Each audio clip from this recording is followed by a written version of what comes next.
Alright guys, welcome back to another video. So back with the Golf again.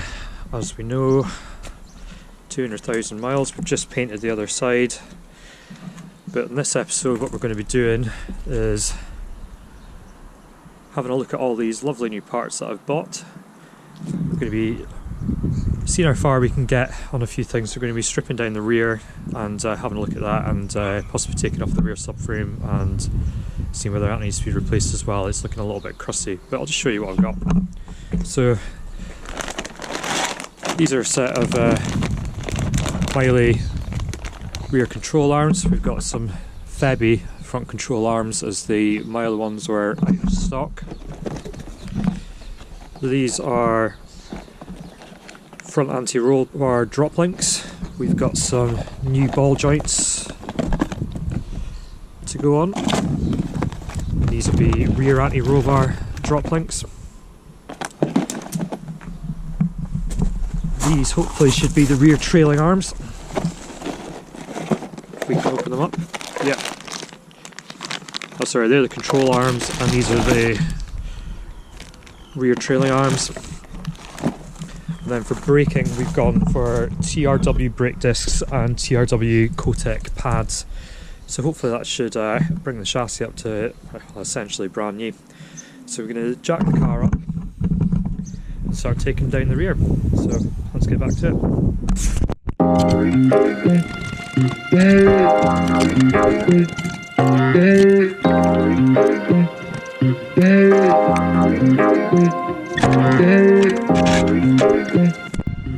Alright, so that's the car up in the air. So the first thing I'm going to do is just go around all the bolts that I'm going to be accessing and give them a good wire wheel and a squirter penetrating fluid just to hopefully loosen them up.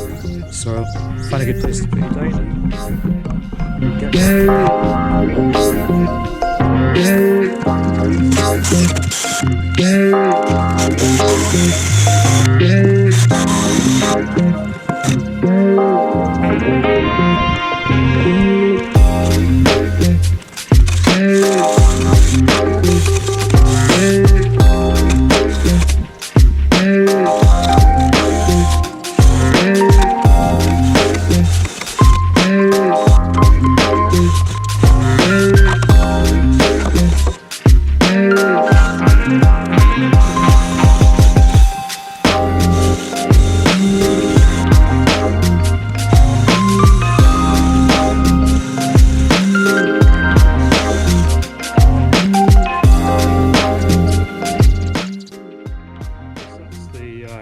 side wire wheeled and a bit of penetrating fluid on that. I'm just going to tackle each side at a time. I'm only going to film the left side because obviously the right side is going to be exactly the same, so I'm not going to bore you with that.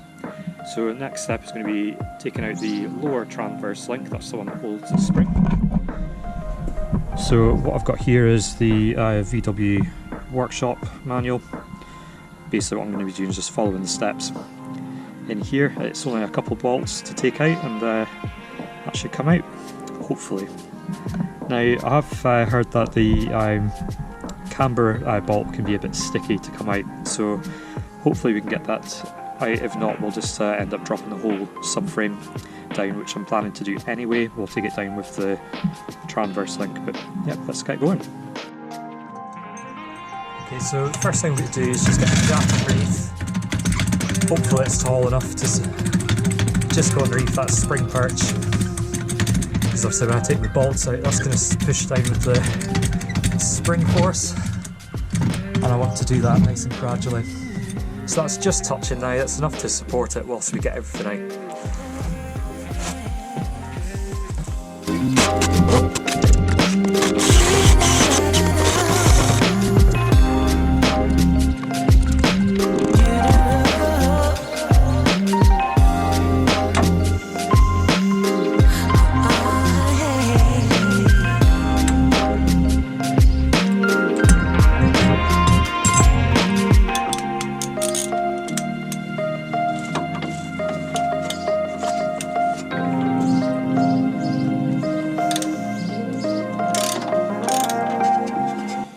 Okay, so that's started to move, so I'm going to get a spanner on the other side and hold that.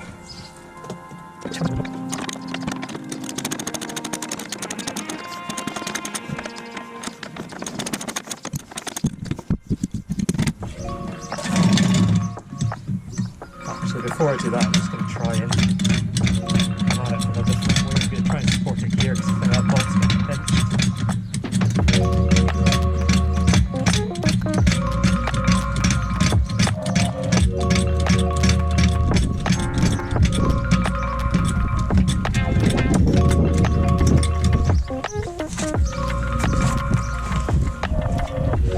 Yeah, Primar it is.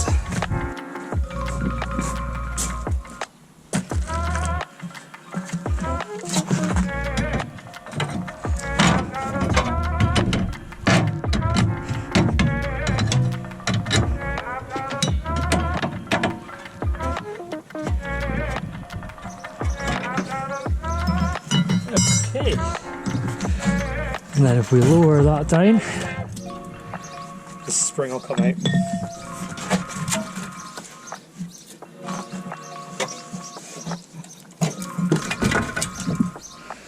So that's nice and easy. There, so this is the, I think it's the camber bolt or the toe bolt, I'm not too sure what you call it, but this is the one that apparently sticks really bad. So if we can get this one out, then I think we're onto a bit of a winner, but if we can't, then as I say, we're going to be dropping the rear subframe anyway because I want to tidy it up because it's looking a bit crusty. But the first thing we're going to have to do is actually take out the body level sensor, which is just here on the other side. Hopefully that'll come out. It's feeling quite crusty in there. Yeah, we'll give it a go, see if we can get it out. If not, then we'll have to think of another plan of attack.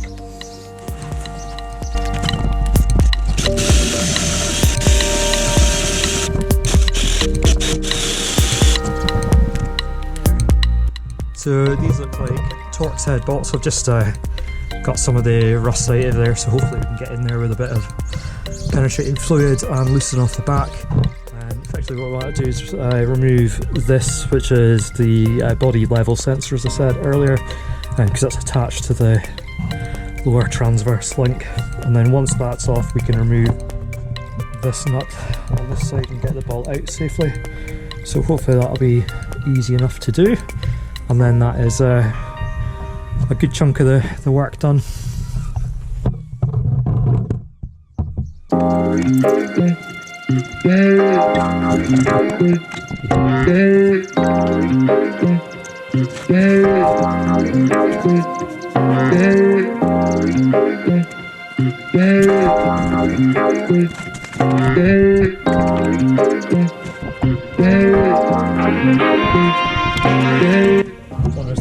It's so crusty up here that it's actually snapped off the top, so I'm going to need to get a new one anyway, certainly the bracket. So I'm just going to take it off and unclip it and snap it off the top, because that's going to be easier.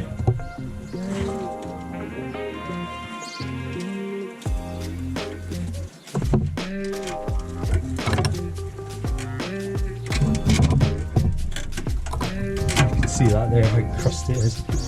In fact, that's just come loose there, so that'll save me a job. So let's crack on with getting this lower control arm, so transverse link, so that's the ones in front, this is the transverse link. Yeah, we'll get this down and carry on.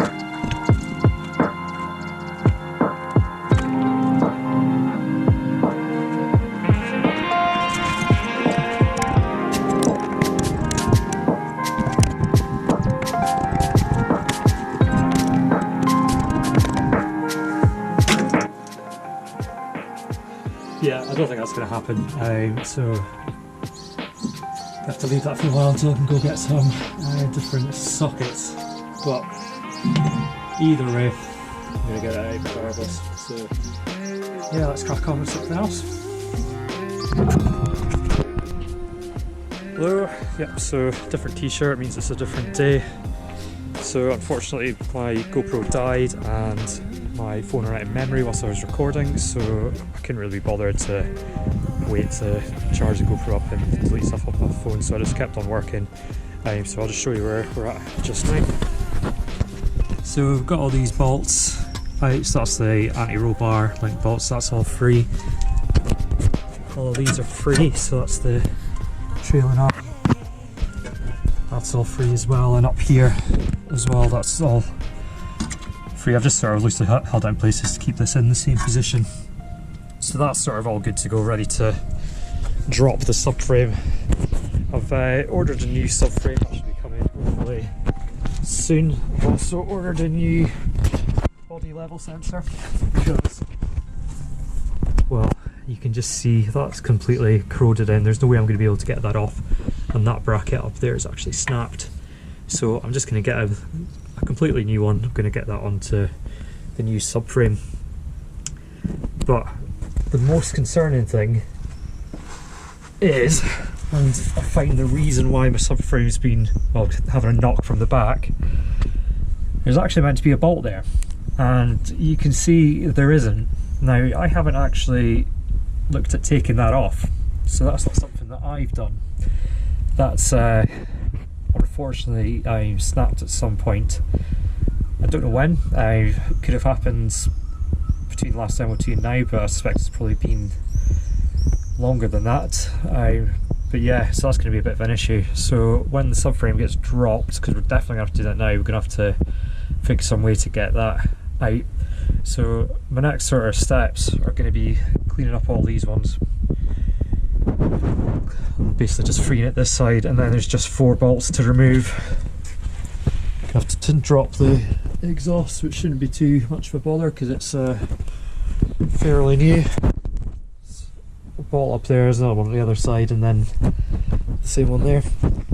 So yeah, that's where we're at. I don't know how far this episode will get.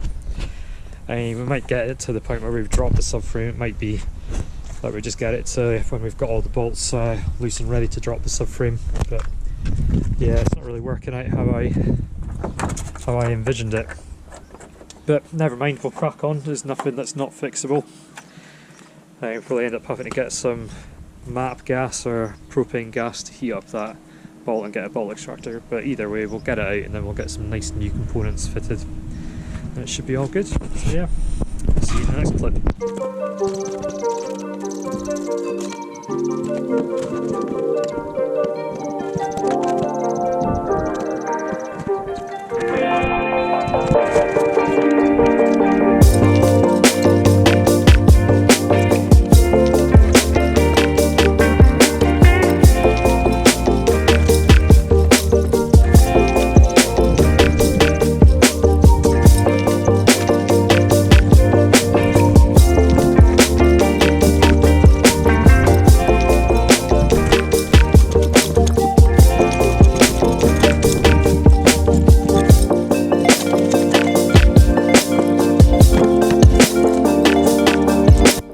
The exhaust whipped off, a little bit fiddly, but just because of crusty bolts that aren't the right size, what they're supposed to be, so chip off all the rust and dirt and get them back to the size. So yeah, a bit annoying.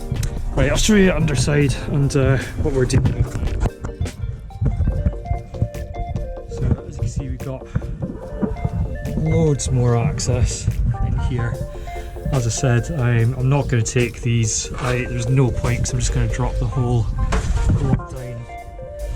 I did manage to get that nut off the back side, but the actual bolt itself is stuck inside the bushing, so it's not coming out no matter how much I hit it. So when I'm dropping the whole subframe, it doesn't really make much of a difference. So what I'm going to be doing now is disconnecting these brake line clips.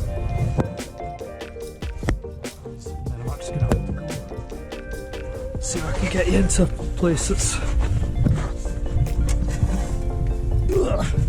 Right, let's regroup and try that again. And then take off the brake lines from in there.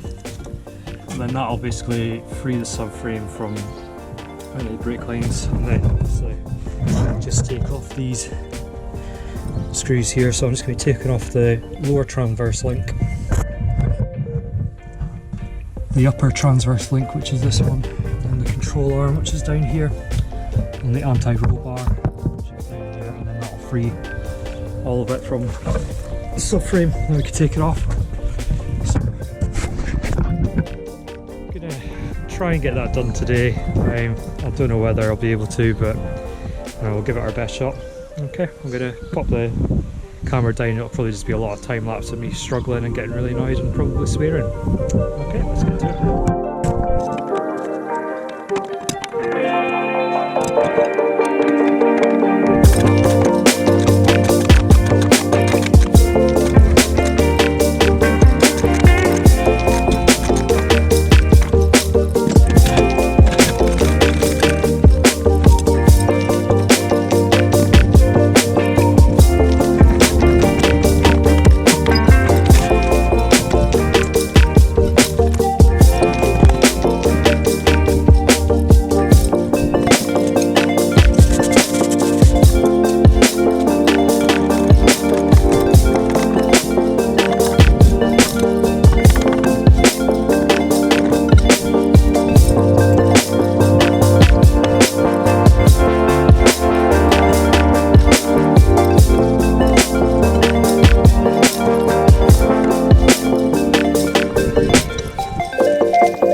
Alright, so I was taking off the brake lines, the brake line clips, and this side decided that it was easier for that just to snap off the subframe than it was for the retainer clip to come out, and unfortunately it took the brake line with it. It's a little tab of brake fluid with some bolts in to hold it so I don't cover the whole car. So unfortunately it means I'm going to have to do a little bit of repair on that brake line. I think that's where I'm going to leave this video, just there, because as you can see the weather has turned and I'm kind of fed up with it. So yeah, I'm going to leave that video here, and in the next one I'll be actually getting that subframe down and starting getting the new one up and maybe getting some new brake lines. So thanks very much for watching. I'm sorry we didn't get much done, it's just taking off a few bolts, but rusty old cars always throw up issues. But thanks for sticking along. See you in the next one.